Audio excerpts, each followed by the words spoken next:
Good morning all of you. चला विद्यार्थी मित्रांनो, आपण इतिहासाचं तिसरं चॅप्टर पाहतोय, ज्याला आपण उपयोजित इतिहास असं म्हटलेलं आहे. या उपयोजित इतिहासाची पार्श्वभूमी किंबहुना त्याची प्रस्तावना काय आहे हे आपण पाहिलेलं होतं, बरोबर. मग उपयोजित इतिहास त्यालाच आपण जनांसाठी इतिहास, त्यालाच आपण पब्लिक हिस्ट्री किंवा अप्लाइड हिस्ट्री असं म्हणतो, बरोबर. तर प्रस्तुत चॅप्टर जे आहे, प्रस्तुत चॅप्टरची प्रस्तावना आपण पाहिली होती.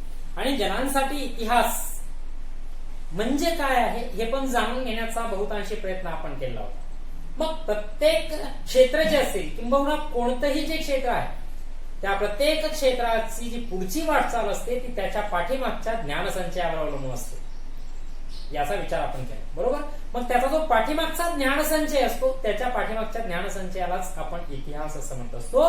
म्हणून इतिहास जाणून घेतला तर त्या क्षेत्राची म्हणजे त्याच क्षेत्राचा इतिहास जाणून घेतला तर त्या क्षेत्रातील पुढची वाटचाल आपण करू शकतो. पुन्हा एकदा वाटल्यास सांगू शकतो, एखादं अमुक क्षेत्र सपोज इथे आहे, या क्षेत्राची पुढची जी वाटचाल आहे त्याची पुढची वाटचाल त्याच्या या पाठीमागच्या ज्ञानसंचयावर अवलंबून असते. इकडे असतो ज्ञानसंचय, बरोबर. हा ज्ञानसंचय.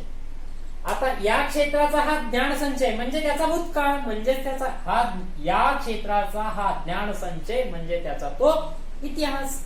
मग या आता जर यालाच पुढे काय करायचं असेल, वाटचाल करायचं असेल, म्हणजेच नवीन संशोधन काहीतरी करायचं असेल, बरोबर. तर नवीन संशोधन म्हणजेच पुढची जर वाटचाल करायची असेल तर त्याला पाठीमागचा त्याचा भूतकाळ अभ्यासावा लागेल, म्हणजेच त्याच क्षेत्राचा ज्ञानसंचय अभ्यासावा लागेल. क्लिअर आहे. म्हणून कोणत्याही क्षेत्रात अशी पुढची वाटचाल करायची असेल तर त्याच क्षेत्राचा ज्ञानसंचय खूप महत्वाचा असतो, हे आपल्याला पाहायचंय. आपण पॉइंट पाहत होतो की विविध विषयातील संशोधन, उपयोजित इतिहास आणि विविध विषयातील संशोधन, विविध विषयातील संशोधन हा मुद्दा आपण पाहत होतो मित्रांनो. आणि यामध्ये आपण 1 नंबरला पाहिलं होतं तत्वज्ञान. आपण पाहिलं होतं की अनेक विचारसरणी असेल, त्या विचारसरणीमधून तयार झालेले काही सिद्धांत असेल, त्या विचारसरणीचा उगम असेल, बरोबर. ती कशी तयार झाली, ती कशी विकसित होत गेली हे आपल्याला अभ्यासायचं असेल तर त्या तत्वज्ञानाचा आपल्याला भूतकाळ म्हणजे त्याचा इतिहास आपल्याला अभ्यासावा लागेल. ज्या भाषेमधून ते आहे त्या भाषेचा पण आपल्याला अभ्यास करावा लागेल. ओके. म्हणजे भूतकाळात जे काही कोणी सिद्धांत मांडले असतील, जे काही कोणी स्वतःचे विचार मांडलेले असतील, ते सगळे तत्वज्ञानात जाणारे असतात. ओके. आता पुढे जाऊयात, आपण नंबर 2 कडे जाऊयात. आता 2 आहे विज्ञान. तत्वज्ञान झालं, आता तत्वज्ञानाच्या पुढचा मुद्दा आहे विज्ञानवाद. ओके. विज्ञान आणि इतिहास याचा संबंध काय आहे, त्यालाच तर आपण उपयोजित इतिहास असं म्हणतोय. उपयोजित इतिहासाच्या माध्यमातूनच आपण विज्ञानातली पुढची प्रगती करू शकतो. प्रत्येक गोष्टीला इतिहास आहे, म्हणूनच तर म्हणतो इतिहासाची व्यापकता खूप मोठी आहे, हे पण आपण लक्षात घेणं अपेक्षित आहे, बरोबर. म्हणून विज्ञानात जर पुढे वाटचाल करायची असेल तर आपल्याला विज्ञानाचा इतिहास अभ्यासावा लागतो. काय काय वाटतं, विज्ञानाचा इतिहास अभ्यासावा लागत असतो. बघा, लक्षात घ्या, विज्ञानात कारण परंपरा असते, कारण परिणाम परंपरा असते, बरोबर. काय असतं, कारण परंपरा पण असते आणि कारण परिणाम परंपरा पण असते विज्ञानामध्ये. आणि मग कारणांचा शोध घ्यावा लागत असतो आपल्याला. आजची तुमच्या समोर विज्ञानातून आलेली एखादी घटना, एखादी गोष्ट असेल, ती कशी आली हे जर तुम्हाला जाणून घ्यायचं असेल तर विज्ञानाचा इतिहास अभ्यासावा लागतो. म्हणजेच तुम्हाला त्याची कारण परंपरा शोधत जावं लागतं. जर कारण परंपरा शोधत गेलात तर साहजिकच तुम्ही त्या विज्ञानाच्या इतिहासामध्ये डोकावत असता. कारण विज्ञानातून होतं काय मित्रांनो, नवीन नवीन शोध लागत असतात, नवनवीन रोजच्या रोज संशोधन होत असतं. आणि मग हे जे शोध असतात, हे शोध कशामुळे लागत असतात, एक तर मानवी गरजा, बरोबर. आणि दुसरी गोष्ट माणसाची जिज्ञासा. विज्ञानातून जे नवनवीन संशोधन होतं किंवा जे नवनवीन शोध लागत असतात, हे नवनवीन शोध किंवा जे संशोधन आहे या 2 गोष्टींसाठी. एक, मानवाच्या ज्या गरजा असतात त्या गरजा पूर्ण करण्यासाठी आणि दुसरी गोष्ट माणसाची जी जिज्ञासा असते ती जिज्ञासा भरून काढण्यासाठी. बरोबर, माणसाला जिज्ञासा आहे, मला चंद्रावर जायचं ही माणसाची जिज्ञासा होती. बरोबर नाही, मला सूर्याच्या जवळ जायचं, आता ही पण माणसाची जिज्ञासा. आता माणूस चंद्रावर राहायला जाण्यासाठी प्रयत्न करत असला म्हणजे जिज्ञासा आहे ती, मला चंद्रावर जाऊन राहायचं, ही माणसाची जिज्ञासा आहे. आलं लक्षात? म्हणजे चंद्र काय आहे, कसा असेल, तो किती दूर आहे, कसं जावं लागेल वगैरे वगैरे ज्या संकल्पना आहेत, ही माणसाची जिज्ञासा होती ना. ती काय गरज आहे का? नाही. अहो, चंद्रावर गेल्या वाचून तुमची काय भूक जाणार नाही का? मग ती काय गरज आहे का? नाही, ती जिज्ञासा आहे. अपेक्षा आहे फक्त जावं, म्हणजे काहीतरी बनणार, काहीतरी वेगळं करण्याची माणसाची अपेक्षा असते, त्याला आपण जिज्ञासा असं म्हणतो. मग त्या जिज्ञासेतून सुद्धा संशोधन होतं, शोध लावले जात असतात. आणि दुसरे मानवी गरजा आहे. तो मानवी कशा सोपा आहे, आपल्याला गरमी होते, फॅन लागतो, कूलर लागतं, एसी लागते. बरोबर ना? ह्या गरजा आहेत. गरमी होत होती म्हणून हवेची गरज आहे, म्हणून फॅन तयार झाला, म्हणून कूलर तयार झालं, एसी तयार झालं. बरोबर, म्हणजे ते एक वैज्ञानिक शोध. बरोबर ना? लक्षात? आता किती सिंपल आहे हो. कारण परंपरा मी जे शब्द बोललोय तो कारण परंपरा शब्द आता सांगितलेल्यातूनच निघून येतो. कारण परंपरा कसा निघून येतो बघा, लक्षात घ्या. मी काय म्हटलं? एसी. बरोबर, अहो एसी तयार झाली अलीकडे. एसी का तयार झाली? कारण कूलर जास्त आवाज देत होता, कूलर मध्ये जास्त पाणी टाकावं लागत होतं. बरोबर, आणि सगळं पूर्ण जे घरातलं क्लायमेट आहे ते थंड होत नव्हतं. बरोबर, म्हणून एसी आणली. म्हणजे त्याचं कारण काय हो? एसी आणण्याचं कारण की कूलर जसं अपेक्षित होतं तसं नव्हतं. बरोबर, आता कूलरच्या आधी काय होतं? फॅन गरम वाफ मारायचा उन्हाळ्याच्या दिवसामध्ये, म्हणून कूलर कन्सेप्ट. बरोबर, अगोदर काय असतं? हँड फॅन म्हणू शकतो आपण त्याला, हात पंखे ते असायचे. या हात पंख्यातून आपण पंख्यातून कूलरकडे, कूलरकडून आपण एसी कडे आलो. बघा, कळाले का? एसी आणण्याचं कारण कूलरची कूलर मध्ये काहीतरी कमी गोष्टी होत्या. कूलर आणण्याचे कारण म्हणजे फॅन मध्ये काहीतरी कमतरता होती, आणि फॅन आणण्याचं कारण या हात पंख्यांमध्ये काहीतरी कमतरता होती. बरोबर, ते आपल्याला पाहायला मिळतं. म्हणजे एक कारण आपल्याला पाठीमागे सापडत जाताना पाहिजे. बरोबर, याला म्हणतात कारण परंपरा. याला काय म्हणतात? कारण परंपरा असं म्हणत असतं. म्हणजे एका, आणि दुसरं मी बोललो तुम्हाला, कारण परिणाम ही गोष्ट पण असते विज्ञानात. हा कारण परिणाम सिद्धांत असं त्याला म्हटलं जातं. एक त्यातला काकतालीय न्याय सांगतो मी कारण परंपरेमधला. काडी मोडायला आणि कावळा बसायला एकच गाठ पडते, तेव्हा काडी मोडण्याचं कारण कावळा बसणे असं म्हटलं जातं. त्याला काकतालीय न्याय असे म्हणतात. पटकन डोक्यात बसत नाही, कारण ते चंदुके चहा चंदुकी चहा चिकू चहा की चमचमी चटणी चटाई तसं होऊन जातं ते. बरोबर नाही? चला हरकत नाही, मी पुन्हा एकदा सांगतो. कावळा बसायला आणि काडी मोडायला एकच गाठ पडते, तेव्हा काडी मोडण्याचं कारण हे कावळा बसणे असं म्हटलं जातं.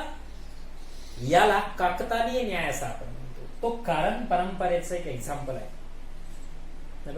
म्हणजे या काडीवर कावळा बसला आणि काडी मोडली, म्हणजे कावळा बसणे आणि काडी मोडणे याला एकच गाठ पडली. मग काडी मोडण्याचं कारण काय पकडतो आपण? कावळा बसणे. ऍक्च्युली कावळ्याच्या बसण्याने, कावळ्याच्या ओझ्याने काडी मोडू शकते का? नाही. काडी अगोदरच मोडायला झालेली होती, पण कावळा थोडस कावळ्याचं ओझं पडलं म्हणून ती काडी मोडली.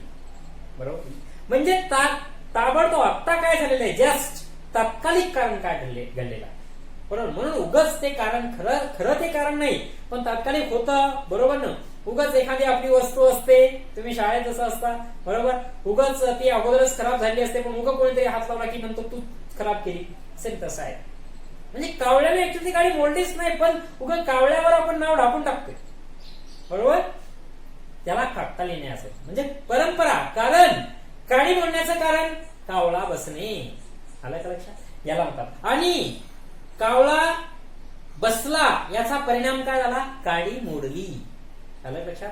म्हणजे कोणतीही जी घटना असते त्या घटनेच्या नंतर त्या घटनेचा परिणाम घडून येत असतो. मित्रांनो, प्रत्येक जी घटना असते सृष्टीतली त्या घटनेच्या पाठीमागे कारण असतं आणि त्या घटनेच्या नंतर परिणाम असतो. म्हणून कारण परिणाम सिद्धांत तयार होत असतो आणि तो विज्ञान.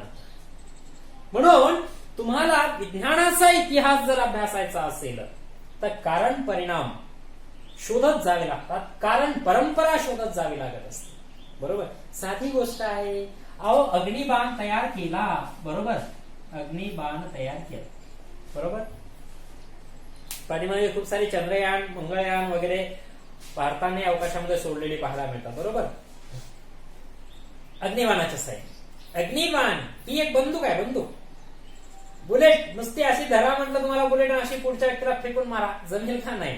ते बुलेट मारण्यासाठी बंदूक हे एक साधन आहे, गन एक साधन आहे, बरोबर. या साधनाच्या आधारे ती जी बुलेट असते त्याच्यातली गोळी, ती गोळी मारता येते, बरोबर ना. सायन्समध्ये शिकताय तुम्ही.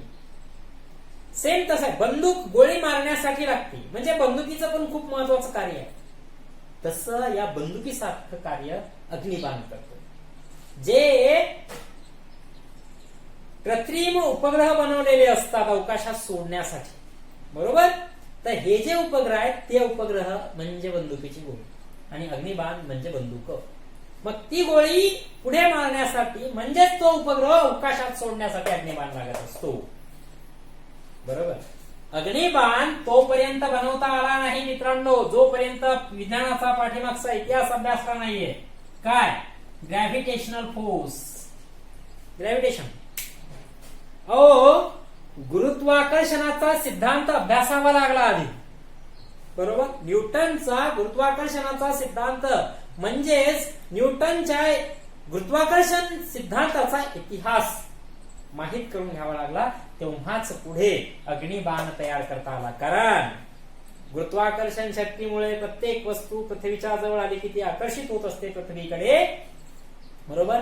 मग तिच्या अपोज फोर्स अप्लाय करावं लागणार आहे, बरोबर. म्हणजे हे माहित पाहिजे की तिच्या या पृथ्वीच्या ग्रॅव्हिटेशनल फोर्सच्या अपोज किती फोर्स अप्लाय करावं लागेल, बरोबर. हे माहित पाहिजे आणि हे माहित कुठून मिळू शकतं? विज्ञानाच्या इतिहासातून मित्रांनो. म्हणून विज्ञानात जर पुढची प्रगती करायची असेल तर विज्ञानाचा इतिहास माहित असणं हे खूप गरजेचं असतं, हे आपल्याला पाहायला मिळेल. म्हणून या शोधांमागील कारण परंपरा, कालक्रम समजून घेण्यासाठी विज्ञानाचा इतिहास अभ्यासणं गरजेचं असतो. आणि त्यातल्या त्यात गरज ही शोधाची जननी आहे असं म्हणतात. गरज ही शोधाची जननी आहे, निर्मिती होती शोधाची, बरोबर. शोध लागतात का? कारण गरजा हो. अहो, माणसाच्या गरजा ह्या अमर्याद आहेत. माणसाच्या गरजा कधीच संपत नाहीत. कधीही माणसाच्या गरजा अमर्याद गरजा म्हणजे काय? न संपणाऱ्या गरजा, अमर्याद गरजा.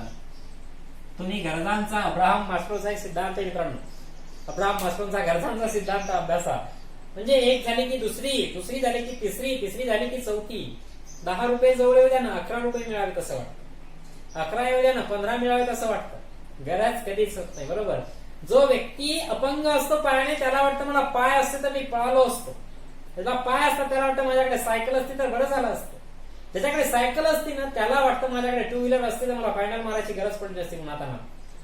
आणि याच्याकडे टू व्हीलर आहे ना त्याला वाटतं ऊन लागायला, पाऊस लागायला, 4 व्हीलर असते तर बरं झालं असतं, बरोबर. 4 व्हीलर वाटल्याला वाटतं मला इथून मुंबईला जायला खूप वेळ लागतो, हेलिकॉप्टर असतं बरं झालं असतं. गरज पूर्ण होत नाही. एक गरज पूर्ण झाली की दुसऱ्या उद्भवत असतात. गरजा ह्या पुनरुद्भवी असतात, गरजा ह्या अमर्याद असतात, गरजा ह्या एकमेकावर अवलंबून असणाऱ्या असतात, बरोबर. म्हणून गरजा पूर्ण होत नाहीत आणि म्हणून गरजा उत्पन्न होत राहतात. म्हणून नवीन शोध लावण्याची पण गरज निर्माण होते. म्हणून गरज ही शोधाची जननी आहे असं म्हणलं तर. आणि शोध म्हणजेच विज्ञान होय मित्रांनो. नवीन शोध लावणे म्हणजेच विज्ञान होय असा अर्थ होतो. क्लिअर आहे का? कळतोय? म्हणून जर तुम्हाला नवीन शोध लागत असेल, लावायचे असतील, विज्ञानात पुढची प्रगती करायची असेल तर कारण परिणाम, कारण परंपरा असे सिद्धांत किंवा घटनांचा कालक्रम तुम्हाला अभ्यासावा लागेल. त्यातूनच तुम्हाला विज्ञानाचा इतिहास अभ्यासावा. कारण तुम्हाला म्हटलं ना एक शोध अहो 2 व्हीलरचा शोध लावला ना, पेट्रोलचा पण लावा लागला ना, अहो टायर पण तयार करायचा लावा लागला, बरोबर नाही. त्याचे जे काही बाकीचे सगळे पार्ट्स आहेत, स्पेअर पार्ट, त्या स्पेअर पार्ट पण पुन्हा तयार करावे लागले. म्हणजे त्याच्यावर पुन्हा कंपन्या उभ्या राहिल्या. त्या कंपन्यातून स्पेअर पार्ट तयार करायचे असतील तर त्या कंपन्यांमध्ये जे स्पेअर पार्ट तयार होतात त्या कंपन्यांसाठी लागणारी यंत्र ती तयार करावी लागली. कळले? एकावर एक पुन्हा पुन्हा तयार होताना आपल्याला पाहायला मिळतं. खूप सिंपल गोष्ट. बरोबर. चला पुढे सरकूया आपण आता नेक्स्ट पॉइंट कडे सरकूया. तंत्रज्ञान नवीन पॉइंट दिलेला आहे. बरोबर. हे बघा तुम्हाला इकडे दिलेला हा नवीन पॉइंट जो आहे तंत्रज्ञान दिलेला आहे. इकडे दिली तर कृषी उत्पादन असेल, वस्तूंचं उत्पादन, स्थापत्य असेल, अभियांत्रिकी, यामध्ये जे होत गेलेले बदल आहेत आणि त्यामधील कारण परंपरा आपण समजून घेणं गरजेचं आहे. हो, तंत्रज्ञान कुठे नाही. हा बोर्ड पण एक टेक्नॉलॉजी आहे. अगोदर ब्लॅक बोर्ड असायचो, नवीन टेक्नॉलॉजी व्हाईट बोर्ड आली. चॉक पांढरा आणि बोर्ड काळा असायचा. आता चॉक काळा झाला आणि बोर्ड पांढरा झाला. हो, सगळं उलट झालं. बरोबर नाही. एकदा चॉक संपला की संपला, तो काही परत येणार नव्हता. पण एकदा चॉक संपला की त्यात पुन्हा शाई टाका. टेक्नॉलॉजी, तंत्रज्ञान आहे. तंत्रज्ञानाचा विकास झाला आहे. बरोबर. प्रत्येक क्षेत्रात आहे. तुम्ही वस्तूंचं उत्पादन करा, तुम्ही कृषी क्षेत्रात उत्पादन करा, तुम्ही संशोधन असू द्या तुमचं वेगवेगळ्या प्रकारचं, किंवा अभियांत्रिकी साहित्य असू द्या, कोणत्याही बाबतीतलं असू द्या, तुमच्या इलेक्ट्रिकल असू द्या, इलेक्ट्रॉनिक्स असू द्या, कृषी क्षेत्रातलं असू द्या, संशोधन क्षेत्रातलं असू द्या, शिक्षण क्षेत्रातलं वगैरे असू द्या, वगैरे वगैरे कुठल्याही क्षेत्रातलं असलं तर तिथे आज टेक्नॉलॉजीची गरज पडते मित्रांनो. बरोबर. आज पाहतोय आपण आपल्याकडे लँडलाईन फोन होते. लँडलाईन फोन, त्या लँडलाईन पासून वायरलेस कडे गेलो, वायरलेस कडून ब्लॅक अँड व्हाईट मोबाईल आले, ब्लॅक अँड व्हाईट कडून पाहतो आपण मल्टीमीडिया, मल्टीमीडिया कडून अँड्रॉइड, आणि अँड्रॉइड कडून आता 5G कडे चाललोय. बरोबर. 4G ला आपण कंटाळ झालोय. टेक्नॉलॉजी नवीन न्यू व्हर्जन, म्हणजे पुढे पुढे सरकत चाललोय. बरोबर. गरजही पूर्ण होत नाही, गरज भासते म्हणून नवीन शोध, आणि ज्यावेळेस नवीन शोध लागतो म्हणजे विज्ञान तयार होतं, आणि विज्ञानातून तंत्रज्ञान तयार होत असतं. विज्ञान म्हणजे नवीन शोध लावणे, पण त्या शोधाचा ज्यावेळेस मानवी व्यवहारात उपयोग करून घेतो त्याला आपण तंत्रज्ञान असं म्हणत असतो. आपण ज्यावेळेस मानवी व्यवहारात उपयोग करून घेतो त्याला आपण टेक्नॉलॉजी असं म्हणतो. हा दगड आहे, हा दगड मी पुढच्या प्राण्याला मारला तर लवकर शिकार होऊ शकते, हे झालं प्राचीन मानवाचं विज्ञान. आणि तो दगड त्याने ठोकून ठोकून, त्याला दगडावर दगड मारून मारून टोकदार बनवला आणि तो शिकारीसाठी वापरला. That is technology. हा टेक्नॉलॉजीतला आणि विज्ञानातला फरक आहे. तंत्रज्ञान आणि विज्ञान, आणि तंत्रज्ञान व विज्ञान ह्या दोन्ही एकमेकावर अवलंबून असलेल्या घटना आहेत. परस्परावलंबी घटना असं म्हणतात. कारण विज्ञानातून तंत्रज्ञान आणि तंत्रज्ञानातून पुन्हा विज्ञान तयार होतं. बघा, विज्ञानातूनच तर आपण संशोधन झालं आणि कम्प्युटरचा शोध लागला असं म्हणतो. कम्प्युटर तयार झाली. कम्प्युटरचा फायदा कशाला व्हायला? कम्प्युटर व्हॉट इज, ती एक टेक्नॉलॉजी आहे. विज्ञानातून शोध लागला ना, कम्प्युटर तयार होऊ शकतं. That is research. आणि ते कम्प्युटर तयार केलं, दॅट इज टेक्नॉलॉजी. बरोबर. म्हणजे विज्ञानातून तंत्रज्ञान आलं, कम्प्युटर काय? टेक्नॉलॉजी. आता कम्प्युटर चा वापर करून नवीन संशोधन करत आहे ना आपण, म्हणजे तंत्रज्ञानाचा वापर करून नवीन संशोधन, नवीन शोध, याचा अर्थ नवीन विज्ञान. म्हणून हे म्हणजे विज्ञानातून तंत्रज्ञान तयार होतं आणि तंत्रज्ञानाची मदत पुन्हा विज्ञानातील शोध लावण्यासाठी होऊ शकते. म्हणून दोन्हीही घटना ह्या परस्परावलंबी आहेत, एकमेकावर अवलंबून असणाऱ्या आहेत. That is clear. म्हणून तंत्रज्ञान हे खूप अगदी प्राचीन कालखंडामध्ये मानवाने बनवलेलं दगडी हत्यार हे सुद्धा तंत्रज्ञानाचं एक प्रायमरी बेस आहे, तो आपण म्हणू शकतो. तिथून ती स्टार्टिंग झालेली दिसून येते आपल्याला. बरोबर. म्हणून अलीकडच्याच काळात टेक्नॉलॉजी अशातला भाग नाही. माणसाने पहिला जो दगड वापरलेला आहे, हातकुराड वापरलेली आहे, तो सुद्धा तंत्रज्ञानाचा भाग आहे. कारण तिथूनच अलीकडच्या कालखंडातले एकदम टोकदार इन्स्ट्रुमेंट्स आपण वापरायला लागले. बरोबर की नाही. आपण पाहतो की महाभारत, रामायण वगैरे याच्यासारख्या जर तुम्ही सिरियल वगैरे पाहिल्या तर त्याच्यामध्ये आम्ही वगैरे वगैरे हे ब्रह्मदेवाचं शस्त्र होतं, अस्त्र होतं वगैरे असं आपण म्हणतो. आणि अलीकडे आपण पाहतो ब्रह्मोस हे शब्द तुम्ही ऐकला असाल. बरोबर. भारताच्या संरक्षण खात्यात वापरल्या जात आहे. म्हणजे ती शेवटी इतिहासातली टेक्नॉलॉजी पुढे आणताना आपल्याला दिसतो. बरोबर. यालाच आपण तंत्रज्ञान असं म्हणतोय. आणि तंत्रज्ञान पुढचा विकास करण्यासाठी आपण पाठीमागच्या गोष्टी पाहतोय, याचा अर्थ तंत्रज्ञानाचा इतिहासात असतो. अहो आज जर तुम्ही म्हणत असाल बरोबर मला नवीन टेक्नॉलॉजी तयार करायची काय आहे, मला मल्टीमीडिया फोन तयार करायचा आहे, कंपनी टाकायची, जमेल का? नाही ना. का? मी तंत्रज्ञानाचा इतिहासाचा प्रश्न. अहो तंत्रज्ञान पुढे गेलंय, आज 5G ची गरज आहे लोकांना, आणि तुम्ही मल्टीमीडिया जर बनला तर कोण घेणार आहे त्याला? बरं नाही, म्हणजे तुम्हाला तंत्रज्ञानाचा इतिहास अभ्यासावा लागेल. म्हणजे कुठे काय चाललंय, कसं व्यवस्थापन पाहिजे, पाठीमागच्या काळातील लोकांनी कशा प्रकारचं तंत्रज्ञान वापरलेलं आहे, तंत्रज्ञानाची प्रगती कशा प्रकारची झालेली आहे, प्रत्येक टप्प्यावरचा अभ्यास करावा लागेल. म्हणजे तंत्रज्ञानाचा इतिहास अभ्यासावा लागेल. ओके, आपण नेक्स्ट पॉइंट कडे सरकतोय मित्रांनो. तंत्रज्ञानाच्या पुढचा उद्योगधंदे आणि व्यापार. बरोबर, या उद्योगधंदे आणि व्यापार याच्यामधून उद्योग व व्यापार देतो शॉर्टकट मध्ये. यातून मानवातील परस्पर संबंध वाढत गेलेले आहेत. उद्योगधंदे आणि व्यापार. अहो तुम्हाला उद्योग करायचा आहे किंवा तुम्हाला व्यापार करायचा आहे, याच्यामुळे काय उद्योग वाढत गेले. अहो कशाचा उद्योग आज चालू शकतो, तुम्हाला सगळं ऑब्झर्वेशन करावं लागेल. आणि मग हा उद्योग चालेल का, याच्या आधी कुणी केला होता का हा उद्योग? सोप्या भाषेत सांगतो तुम्हाला, अगदी इझी. मग तो उद्योग तुम्हाला एखादा उद्योग XYZ एखादा उद्योग तुम्हाला चालू करायचा आहे बरोबर. मग हा उद्योग पाठीमागे कोणी केला होता का, म्हणजे भूतकाळाकडे जावं लागतं त्या उद्योगाच्या बरोबर. त्याचा सक्सेस होता का नव्हता सक्सेस, मग त्याने बाजारपेठा कोणत्या वापरल्या व्यापार करण्यासाठी बरोबर. व्यापार कशा पद्धतीने, व्यापाराची पद्धत काय होती बरोबर. आणि मग उद्योग वाढत गेले, त्याच्यामुळे व्यापार वाढत गेला, एका ठिकाणी लोक दुसरीकडे जायला लागले, लोकांचा परस्पर संबंध यायला लागला, देवाणघेवाण वाढत गेली, त्या उद्योगांमध्ये त्या व्यापारामध्ये व्यवस्थापन आणावं लागलं बरोबर. आजच्या कंडिशनला उद्योग करायचा असेल किंवा व्यापार करायचा असेल तर तुम्हाला त्याचा इतिहास अभ्यासावा. आणि मग त्याच्यातून सामाजिक असेल, सांस्कृतिक असेल, राजकीय असेल, ही जडणघडण होत गेलेली पाहायला मिळते, ही सरमिसळ होत गेलेली पाहायला मिळते, बदल झालेले पाहायला मिळतात. आपण अशा प्रकारचे जे कपडे घालायला लागलो ही फॉरेनची देण आहे. आपण युरोपियनांसारखे राहायला लागलो बरोबर. म्हणजे युरोपियनांचा हा प्रभाव असलेला आपल्याला करेक्ट आहे. म्हणजे युरोपियन इकडे का आले, या उद्योग व्यापारातून आले, इकडे व्यापार करण्यासाठी आले, कारण त्यांच्याकडचे उद्योग भरभराटीला गेले होते, औद्योगिक क्रांती तिकडे झाली होती, तिकडे औद्योगिक क्रांती झाली. म्हणून एडिशनल जे त्यांचं प्रोड्युसिंग होत होतं ते प्रोड्युसिंग कुठेतरी सेल आउट झालं पाहिजे, याच्यासाठी ते ट्रेडिंग करायला भारताकडे येत होते बरोबर. आणि म्हणून भारतामध्ये आले, ते स्थायिक झाले, ते सत्ता पण गाजवली, आणि म्हणून त्यांचा खूप मोठा सांस्कृतिक असेल, भाषिक असेल, धार्मिक असेल, सामाजिक असेल, राजकीय असेल प्रभाव आपल्यावर पडत गेला आहे.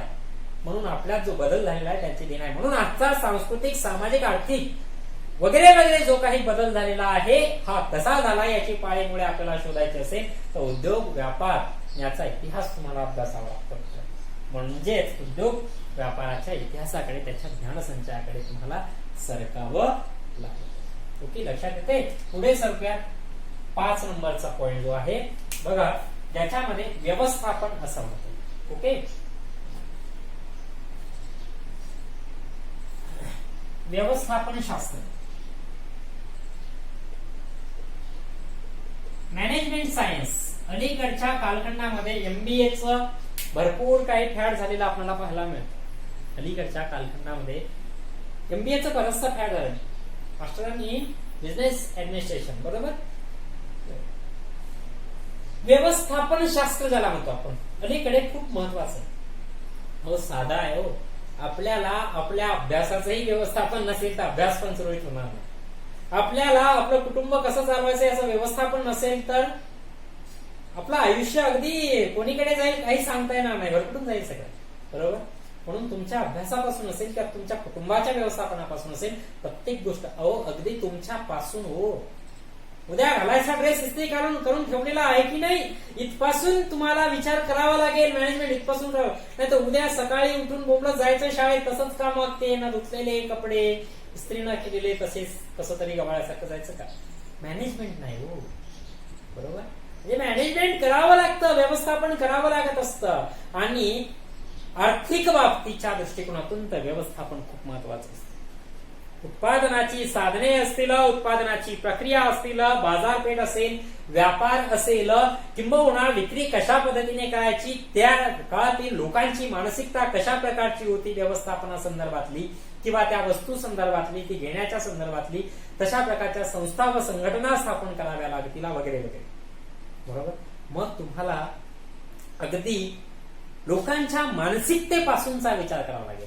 अहो साधी एक साधी गोष्ट तुम्हाला सांगतो, एक्झाम्पल. इतक्या खोलात जाऊ नका. जर मी तुम्हाला आधीच बोललो की अमूर्त आहे सगळं. अमूर्त समजून घेणं थोडंसं हे डिफिकल्ट असतं, खरंच हे अवघड असतं. बरोबर. चला हरकत नाही, पुढे सांग. ओके, एक्झाम्पल सांगतो, इझी सांगतो, म्हणजे डोक्यात बसलं पाहिजे. हो, व्यवस्थापन करायचंय ना. आता तुमच्याकडे पर्याय दोन. सपोज एखादा उद्योग उभा करायचा आहे, बरोबर, मग व्यवस्थापन करायचं. ओके, सपोज तुमच्याकडे 10 मशीन आहेत आणि तुमच्याकडे 20 कामगार. तुमचं व्यवस्थापन आता असं आहे, सपोज या 20 कामगारांना सांगितलं की 10 मशीनीवर जा तुम्ही, या 10 मशीनी आहेत, त्याच्यामधून तुम्ही आता काय करायचं, कापड उत्पादन करायचं आहे. बरोबर. हे तुमचं मॅनेजमेंट. आता काय व्हायलंय की दिवसभरामध्ये 1000 मीटर कापड तयार झालं. सपोज एक्झाम्पल 1000 मीटर कापड उत्पादन झालं. आता बघा, आता माझं मॅनेजमेंट, माझं व्यवस्था, 10च मशीनी आहेत, माझ्याकडे 20च माणसं आहेत, पण मी ते 10/20 असं केलेलं आहे. म्हणजे प्रत्येकी किती येतील, 2. एक मशीनीवर 2 व्यक्ती येतील. बरोबर. आणि मी कापड घेत असताना प्रत्येक मशीनवरचं वेगवेगळं कापड घेणार आहे. बरोबर. मग प्रत्येकाला कसोशीने काम करावं लागेल. कारण इकडे काय होऊ लागलं माहितीये का, 1000 मीटरच का झालं, माझ्याकडे होईल 2000 मीटर. का होईल, कारण प्रत्येक मशीनवर 2 जणच आहेत आणि इकडे कोण बसले, कोण काम करत होतं काही मिळत नव्हतं. कारण 20 जणांना वाटून दिलं होतं का काम. कार्य विभाजन हे होतं का नाही, जे असायला पाहिजे, दॅट इज मॅनेजमेंट. ते खूप महत्वाचं आहे. बरोबर. व्यवस्थापन खूप गरजेचं आहे.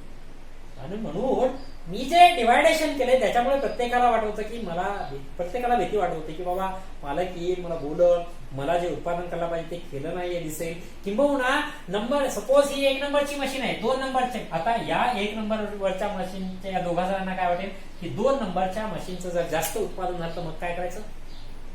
बरोबर.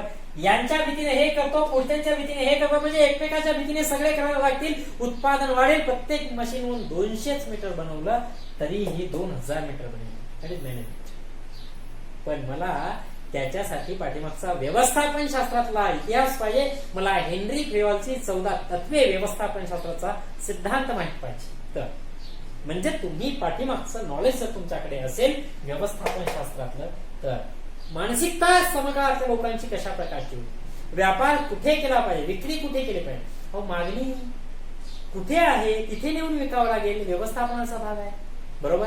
पद्धत कोणती वापरायची, मनुष्यबळाचा वापर कसा करायचा, हे मनुष्यबळाचा वापरच आहे मी आता सांगितलेलं. किंवा साधी गोष्ट आहे ना, ज्या देशाकडे मनुष्यबळ भरपूर प्रमाणामध्ये उपलब्ध असतं त्या ठिकाणी श्रमिक पद्धत वापरल्या जाते, म्हणजे जास्तीत जास्त माणसांचा वापर केला जात असतो. बरोबर. आणि ज्या देशाकडे मनुष्यबळ कमी असतं, भांडवल जास्त प्रमाणात असते, त्या देशामध्ये यंत्राचा वापर जास्त केला जात असतो. हे आपल्याला बरोबर. म्हणून यंत्राचा करायचा का मनुष्यबळाचा. आमच्याकडे खूप भरपूर मनुष्यबळ आहे आणि आम्ही यंत्राचा वापर करतो. कसं मॅनेजमेंट जमणार नाही. बरोबर. आणि पुन्हा गरज कशाची. दुसरी गोष्ट, एक मुद्दा आहे त्याला सांगतो व्यवस्थापनातला. बरोबर.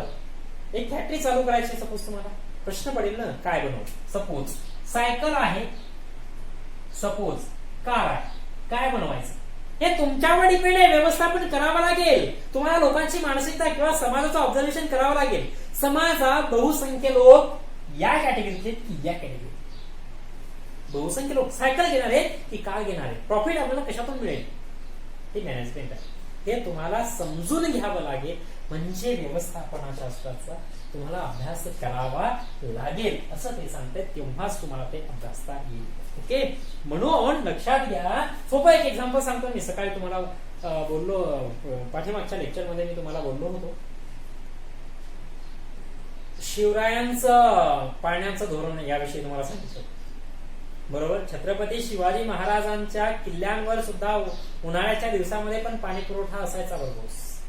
बरोबर. आपल्याकडे आजच जानेवारी फेब्रुवारी आले की दुष्काळी परिस्थिती निर्माण व्हायला लागते पाण्याच्या संदर्भात. मग बरोबर ना, का होती? आपल्याकडे मॅनेजमेंट नाहीये. म्हणून आज जर पाण्याचं मॅनेजमेंट करायचं असेल, व्यवस्थापन करायचं असेल, तर तुम्हाला पाठीमागचा व्यवस्थापन शास्त्राचा इतिहास तो अभ्यासावा लागतो. कळतंय? बरोबर. म्हणून त्याची पुढची वाटचाल त्याच्यावर डिपेंड असते. पुढचा पॉइंट आपण नेक्स्ट पाहतो मित्रांनो, कला क्षेत्र हे पाहतोय. बघा लक्षात घ्या. बघा इकडे काय म्हणते ते की कला वेगवेगळ्या प्रकारच्या असतात. बरोबर. सपोज नृत्य आहे, गायन आहे, वादन आहे, संगीत आहे. बरोबर. ह्या सगळ्या काही कला खूप साऱ्या आहेत. आपल्याला एक चॅप्टर आहे त्या भारतीय कलांचा इतिहास. 64 कला आता म्हणताय भारतामध्ये. 64 कला होते. आपल्याला माहितच काय, गॅदरिंग आली की डान्स ही एकच कला आम्हाला माहिती. बरोबर. कारण आमच्याकडच्या गॅदरिंग मध्ये फक्त डान्स होतात, बाकी काही नाही. आमच्याकडे कोळी नृत्य नसतं, आमच्याकडे वासुदेव नृत्य नसतं, आमच्याकडे भजन नसतं, आमच्याकडे भारुड नसतो, आमच्याकडे कीर्तन नसतं, गायन नसतं, आमच्याकडे वादन नसतं. बरोबर. आमच्याकडे ही कोणत्याही कला बाकीच्या नसतात. बरोबर. आमच्याकडे फक्त डान्स असतात गॅदरिंग. त्याच्यामुळे कला किती आहे आम्हाला माहिती आहे. 64 कला आपल्याला 4थ्या चॅप्टर मध्ये भारतीय कलांचा इतिहास त्यात पाहायचं आहे. बरोबर. 64 कला भारतामध्ये विचार करा. म्हणून कला, त्यातली कोणती कला असो त्या कलेचा पुढचा विकास तुम्हाला करायचा असेल तर तिचा पाठीमागचा इतिहास माहित असणार. कारण की कोणती कला तयार होत असते मित्रांनो, विविध कला क्षेत्रामधील अभिव्यक्ती व त्यामधील वैचारिक, भावनिक, सांस्कृतिक परंपरांच्या आधाराने झालेला कलांचा विकास समजावून घेणे महत्वाचे असते. कोणतीही जी कला असते वैचारिक, भावनिक आणि सांस्कृतिक परंपरा. लक्षात घ्या. कला हे अभिव्यक्तीचं साधन आहे, हे पण समजून घ्यावं लागेल. अभिव्यक्ती, तुम्हाला अभिव्यक्त व्हायचंय, कोणाला काहीतरी सांगायचंय. बरोबर.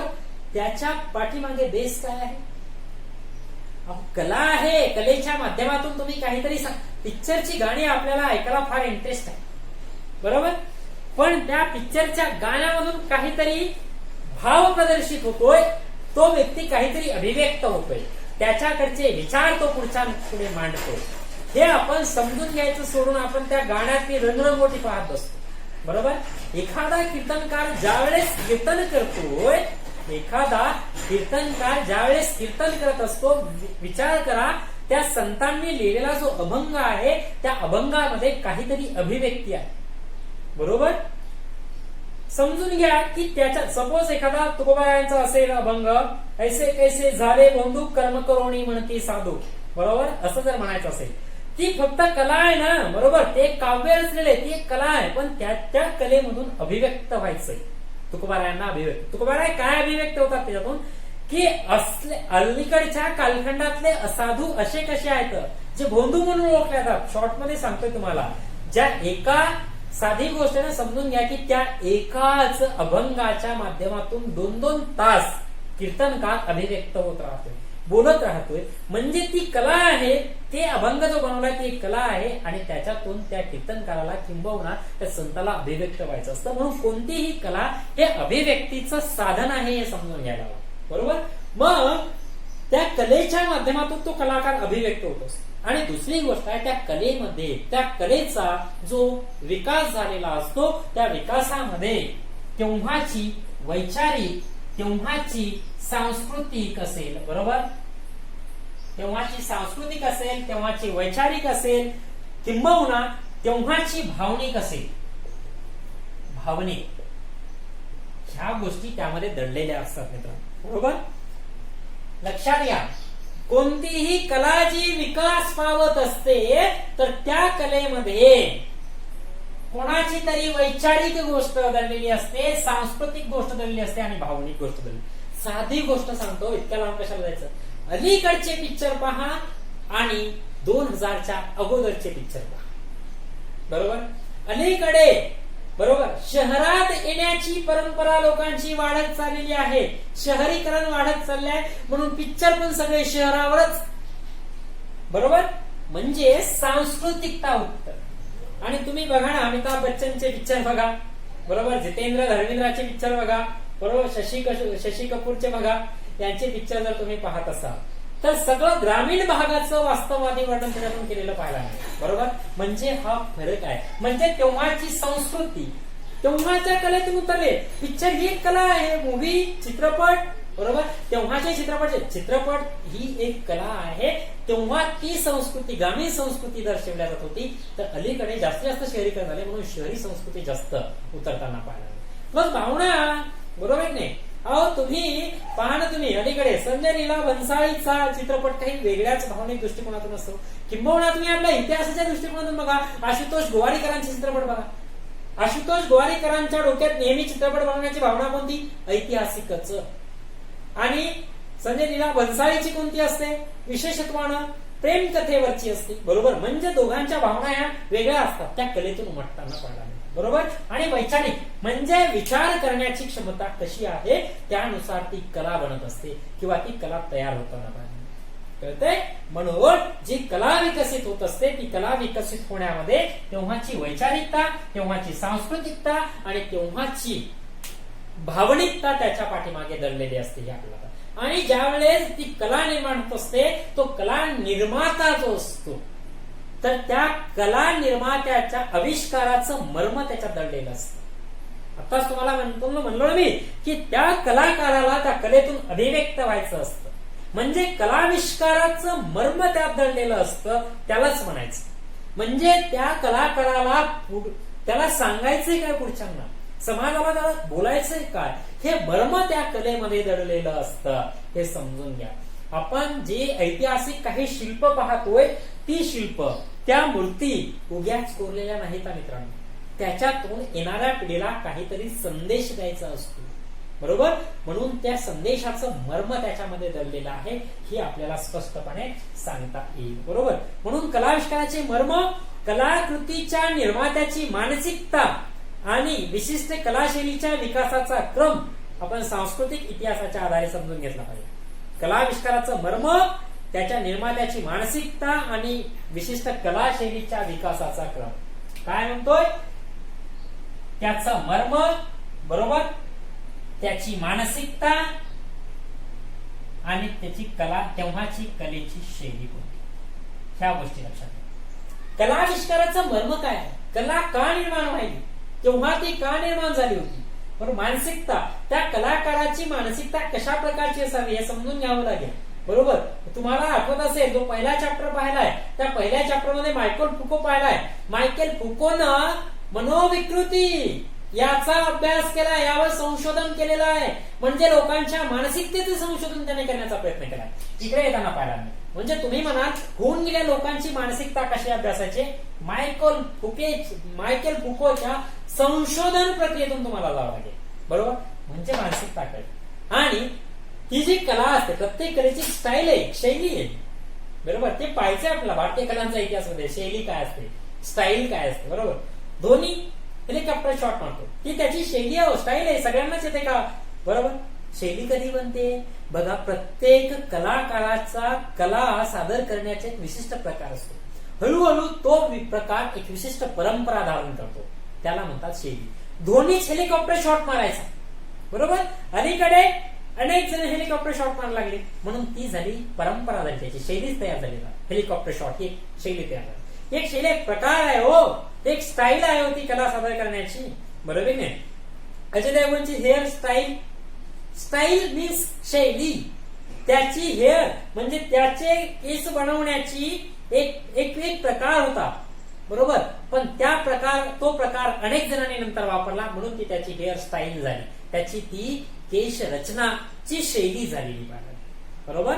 म्हणून शैलीचं रूप धारण होणे म्हणजे आपण एक विशिष्ट प्रकार तयार केला होता, पण तो प्रकार नंतर परंपरा म्हणजे ट्रेंड, तुमच्या भाषेत परंपरेचं स्वरूप जर धारण करत असेल तर ते शैली बनत असते. म्हणून प्रत्येक कालखंडात आणि प्रत्येक प्रदेशात कोणती ना कोणती शैली उदयास येऊन ते विकास पावत असते. म्हणून जी कला शैली आहे त्या कला शैलीचा क्रम कुठे आहे, काय आहे, बरोबर, हे तुम्हाला समजून घ्यावं लागेल. या सगळ्यांचा इतिहास समजून घ्यावा लागेल, तरच तुम्हाला कलेमध्ये पुढे प्रावीण्य मिळवता येईल किंवा पुढची वाटचाल करता येईल. ओके, हे याच्यातून तुम्हाला समजून येईल. लक्षात येते का? तर अशा प्रकारे कलेमध्ये सुद्धा जर पुढे वाटचाल करायची असेल तर कलेचा इतिहासही समजून घेणं अपेक्षित आहे. ओके, अशा प्रकारे आपल्याला तत्वज्ञान, विज्ञान, तंत्रज्ञान, उद्योग, व्यवसाय आणि कला एवढे पॉइंट सांगतात. मानव्य ज्ञानशाखा हा पॉइंट एक याच पॉइंट मधला राहतोय, तो आपण नेक्स्ट लेक्चरला पाहूया. धन्यवाद.